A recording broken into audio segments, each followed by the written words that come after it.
So, good morning everyone. Ko si Ashley Arditelios. So, this presentation is all about control structure.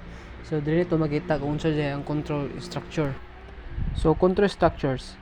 A control structure is a comparable to a programming block that determines a course after analyzing variables which given the parameters to follow the flow regulation describe the path in which manner does the program take control flows.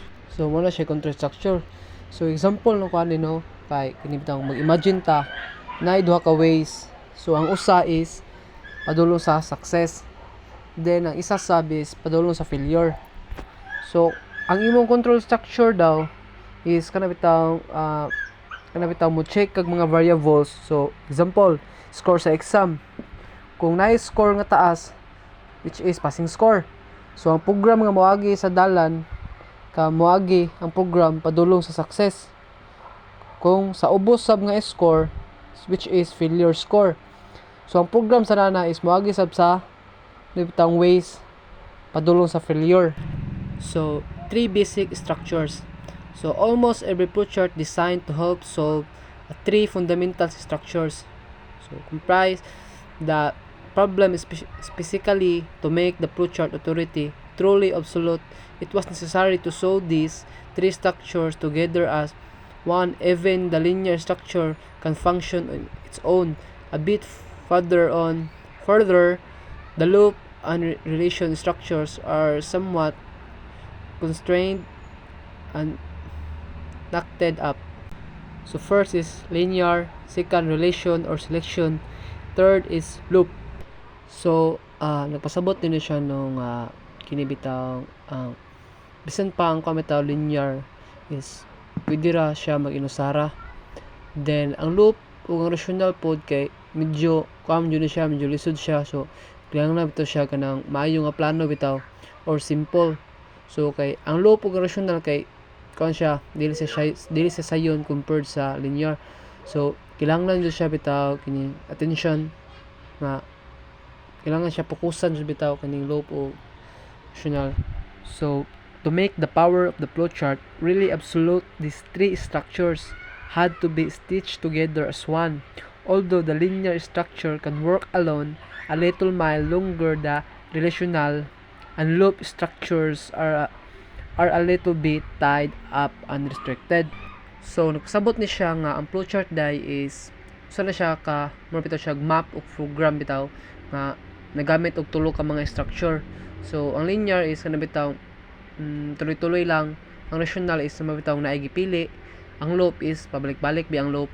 So para mas effective kuno ang flowchart dapat kining tulo bitaw is kana bitaw magkahiusa, or ang linear is una siyang linear structure pwede ra siya mugana bitaw nga pinabitaw siya ra isa. So pero ang rational ug ang loop is mas complicated siya, komplikado siya ba nga nanginihanglan bitaw nga kana bitaw giplano pag-ayo or para mugana siya tarong. So dili bitaw sila pareha sa linear nga is murag easy lang bitaw. So linear structure is a flowchart like representation of sequential processing statements. Sometimes ang linear independent of other structures. Like However, so, it may require support from other structures to ang provide linear necessary structure processing bitaw meaning. is mao na siya ang pinaka-simple nga ways nga para maghatag og task sa computer. So every task nga iyang hatagan is kana bitaw sunod-sunod. Sunod bitaw og dili siya molapas sa lane kay ang computer biya is magbasa na pito na siya code, di ba, magsugod siya sa start to end. So pwede siya naman siya og independent or other structures. So pero usahay bitaw is biya kinahanglan biya pud ni og kining help sa lain nga mga sa uban nga structure kay para mas klaro bitaw ang kanang point sa imong program. So let us begin our formal flowcharting activity with the problem given below to illustrate a simple flow and logic. Take note that your solution will depend on the way you appreciate or understand the problem. So it means kini kay siya ang formal flowcharting activity with the problem given below to illustrate a simple from logic. So ang problem nga gihatag nga para or example sa atong activity is mao na siya kay bitaw. So it means sa ato pa nag-base din siya kung sa atong mga kung giunsa na to pagsabot sa problem. So mao po ni nga atong kuan sa atong paghimo og flowchart nga dili lang pinipitang sakto nga tubag kay depende ra pud magdepende man siya sa atong interpretation. So example 1, draw a flowchart to enter two numbers through the keyboard and then display their sum on the screen. So mao na yung mga step. So let us take the step to deal with this step. So number 1 is define A as a container for a variable for the first value. So number 2, ato na pong i-define ang B as a container or variable for the second value. So number 3 is i-define na po nato ang S as a container or variable for the sum of the first and second value. So muna siya mga step na. So 4, get the value of A and B. So kuhaan ko nato ang value sa A ug ang B. Then pagka 5 is compute the sum by adding the first. So compute nato ang sum nga para ma-add nato ang pinakauna nga ang A and the second B is a value. So 6 is display the sum on the screen. So what we are required in the problem above is to create a flowchart which will accept two numbers through the keyboard and then display the sum of the first and the second value of the screen.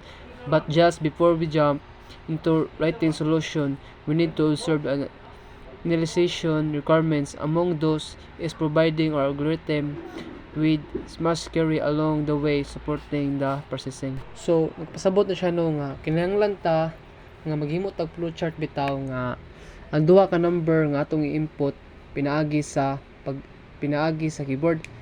So it means nga dili jud ta magdali-dali og himo bitaw sa flowchart nga mas kinahanglan nato una nga atong planuhon bitaw tarong kung unsa na to pag-process sa mga numbers. Muna siya process, so sugod siya sa start, then process, symbol nga process ka po, then input nga symbol, then process na sab siya, then display siya S, so it means input na siya, then nag-stop din siya. So muna ang pag-process. So figure 3 and 1, a flowchart which applies the instruction as contained in the algorithm. So relational structure. So unsa man ang relational structure? So in flowcharting, the diamond symbol is used to show the conditional route a query that is positioned as a logical comparison within the previously mentioned shape or assessment. So if the suitable step on either path is carried about based on the result of the test that could yield a true or false response. So sa flowchart ko no, so ang kining diamond nga symbol is nagrepresent ni siya nga kini bitaw as decision. So muna siya ang mga process nga gigamit ni siya nga para pagpili or pagdesisyon kung unsa nga path ang sundon. So it nagdepends po ni siya sa mga sa process.